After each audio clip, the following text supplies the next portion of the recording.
എല്ലാവർക്കും കുപ്പു സ്റ്റാറ്റ്സിലേക്ക് സ്വാഗതം. അതിപുരാതനവും പ്രശസ്തവുമാണ് ചേറാടിക്കാവ് ഭഗവതി ക്ഷേത്രം. കോട്ടയം ജില്ലയിലെ മരങ്ങാട്ടുപള്ളി ജംഗ്ഷനിൽ നിന്ന് 1/2 കിലോമീറ്റർ പടിഞ്ഞാറ് മാറി ആലക്കാപ്പള്ളി റോഡിനരികിൽ 50 മീറ്റർ മാത്രം അകലെ സ്ഥിതി ചെയ്യുന്നു. നിലവിൽ തിരുവിതാംകൂർ ദേവസ്വം ബോർഡിൻ്റെ കീഴിലുള്ള ആരാധനാലയമാണ്. വനദുർഗാദേവിയാണ് പ്രധാന പ്രതിഷ്ഠ.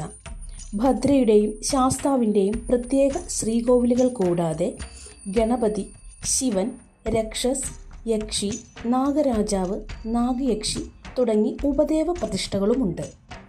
മരങ്ങാട്ടുപള്ളിയിലെ പുരാതന കുടുംബങ്ങളായ അന്തനാട്ട്, കൊല്ലപ്പിള്ളിൽ, മ്യാലിൽ, പന്നോലിക്കൽ തറവാടുകളുടെയും തായ്വഴികളുടെയും ഉടമസ്ഥതയിലായിരുന്നു ക്ഷേത്രവും സ്വത്തുക്കളും. ചേറാടിക്കൽ അഥവാ മഞ്ഞാനാൽ, പാഞ്ഞാലിൽ, അരഞ്ഞാണിയിൽ, പയ്യക്കയിൽ, പാലയ്ക്കൽ, പാതിരിക്കൽ, തൂണുങ്കൽ, കുറ്റാരപ്പിള്ളി, ഈയപ്പാട്ട് കുടുംബങ്ങളും ഇതിൻ്റെ ഭാഗമാണ്. ചരിത്രപരമായി പ്രാധാന്യമുള്ളതും നൂറ്റാണ്ടുകൾ പഴക്കമുള്ളതുമായ ക്ഷേത്രത്തിൻ്റെ പൂർവ്വസ്ഥിതി ഇതായിരുന്നില്ല. കൊടും കാടിനു നടുവിൽ വലിയ മരക്കൂട്ടങ്ങൾക്കിടയിലെ മടുക്കാ മരച്ചുവട്ടിൽ അതിശയിപ്പിക്കുന്ന ഭീമാകാരമായ കരിങ്കൽ പാളികൾ കൊണ്ട് നിർമ്മിച്ച മേൽക്കൂരയില്ലാത്ത തുറന്ന ശ്രീകോവിലിനുള്ളിലായിരുന്നു ചൈതന്യം തുളുമ്പുന്ന വനദുർഗാദേവിയുടെ പഞ്ചലോഹ നിർമ്മിതമായ മനോഹര പ്രതിഷ്ഠ. ഒറ്റക്കല്ലിൽ തീർത്ത വലിയ സോപാന പടികളുടെ ശേഷിപ്പുകൾ ഇന്നും മാറ്റി സൂക്ഷിച്ചിട്ടുണ്ട്. ഭീതി പരത്തുന്ന വനാന്തര ചുറ്റുപാടിൽ പകൽ സമയത്ത് പോലും കടന്നു ചെല്ലാൻ പൊതുവെ ആരും ധൈര്യപ്പെട്ടിരുന്നില്ല. അന്നത്തെ തുറന്ന ശ്രീകോവിലിനുള്ളിൽ വടക്കു പടിഞ്ഞാറ് മൂലയിലെ ഒരു രഹസ്യ അറയിലാണ് പൂജാപാത്രങ്ങളും വിളക്കും മറ്റും സൂക്ഷിച്ചു പോന്നത്.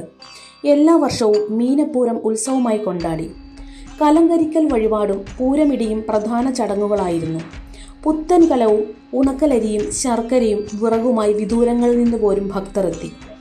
നാഴി, ഉരി എന്ന അളവിൽ കടുംപായസവും വെള്ള നിവേദ്യവും നടത്തി. ഓരോ കലവും പ്രത്യേകമായി അടുപ്പത്ത് വെച്ച് കരിച്ചു പൂജിച്ച് തിരികെ വാങ്ങുമായിരുന്നു. ചിലർ കരിക്കു നിവേദ്യവും നടത്തിയിരുന്നു. പൂരം നാളിൽ ഉച്ചയ്ക്ക് പൂരയിടി എന്ന ചടങ്ങ് നടക്കുമ്പോൾ സ്ത്രീകൾ അകന്നു മാറണം. പൂരമിടിക്ക് വേണ്ടി പ്രത്യേകമായുള്ള ഉരലിൽ അരിപ്പൊടി, മഞ്ഞൾപ്പൊടി, കമുകിൻ പൂവ്, പച്ച ചുണ്ണാമ്പ് തുടങ്ങിയവ നിക്ഷേപിച്ച് പുതിയ പച്ച പാലക്കമ്പുകൊണ്ട് ഇടിച്ചുകൂട്ടി പൂജകൾക്ക് ശേഷം വടക്കോട്ട് മറിക്കുന്നതാണ് ചടങ്ങ്. അരിപ്പൊടി, മഞ്ഞൾപ്പൊടി എന്നിവ കൊണ്ട് മുൻപേ വരച്ച കളത്തിൻ്റെ മധ്യത്തിലാണ് കുരുത്തോല, മാവില, ആലില എന്നിവ കൊണ്ട് അലങ്കരിച്ച ഉരലിൻ്റെ സ്ഥാനം. ഈർക്കിലിയിൽ തുണി ചുറ്റി ഉണ്ടാക്കിയ പന്തങ്ങൾ പൂജാവേളയിൽ യഥാസ്ഥാനങ്ങളിൽ കത്തിച്ച് സ്ഥാപിക്കും. പൂരമിടിക്കും പൂജകൾക്കും ശേഷം ലഭിക്കുന്ന രക്തപീതവർണ്ണ പ്രസാദ വിതരണം പൂർത്തിയായാൽ നടയടച്ചു എന്നാണ് സങ്കല്പം. പിന്നെ അന്നേക്ക് ആരും അവിടെ നിൽക്കുകയോ കടന്നു ചെല്ലുകയോ ഇല്ല. ഈ ക്ഷേത്രത്തിൽ ഇപ്പോഴും തുടർന്നു പോരുന്ന പൂരമിടി മറ്റൊരിടത്തും തന്നെ ഇല്ല. തിരുവിതാംകൂർ ദേവസ്വം ബോർഡിന് ക്ഷേത്രം വിട്ടുകൊടുത്തപ്പോൾ തിരുവാഭരണം ഒഴികെയുള്ള സ്ഥാവര ജംഗമ സ്വത്തുക്കളാണ് കൈമാറിയത്. കുടുംബങ്ങളിലെ മൂപ്പുമുറ പ്രകാരം അതാത് കുടുംബത്തിലെ അറകളിൽ തിരുവാഭരണം ഭദ്രമായും ശുദ്ധവൃത്തി പാലിച്ചും തലമുറകളായി സൂക്ഷിച്ചു പോരുന്നു. പൂരം നാളിൽ നിശ്ചിത സമയത്ത് തിരുവാഭരണം ദേവീ വിഗ്രഹത്തിൽ ചാർത്തിയ ശേഷം തിരികെ വാങ്ങി പതിവ് പോലെ സൂക്ഷിക്കുന്നു. ആദ്യം കൊല്ലപ്പള്ളി കുടുംബവും പിന്നീട് മ്യാലിൽ കുടുംബവും ഇപ്പോൾ അന്തനാട്ട് കുടുംബവുമാണ് ഈ പതിവ് ചുമതല നിർവഹിച്ചു വരുന്നത്. ക്ഷേത്ര പരിസരങ്ങളിൽ പോലും വൈദ്യുതി എത്താതിരുന്ന കാലത്ത് കിഴക്ക് നിന്നും പടിഞ്ഞാറ് നിന്നുമായി ചൂട്ടുകറ്റ വീശിയോ മെഴുകുതിരി വെട്ടത്തിലോ വളരെ കഷ്ടപ്പെട്ട് തോട്ടത്തിലൂടെയും കയ്യാലകൾ താണ്ടിയുമാണ് അക്കാലത്ത് ഭക്തരും മേളക്കാരും ആനയുമൊക്കെ ക്ഷേത്രത്തിലെത്തിയിരുന്നത്.